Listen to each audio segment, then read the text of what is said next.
পোলাপেনরা মাঠে খেলতেছে, আমিও আইছি খেলতে। ধান কাটার পরে একটু ক্রিজ বানায়া ক্রিজে খেলতেছি।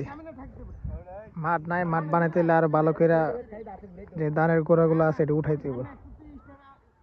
এটা বডি ফিল্ডার।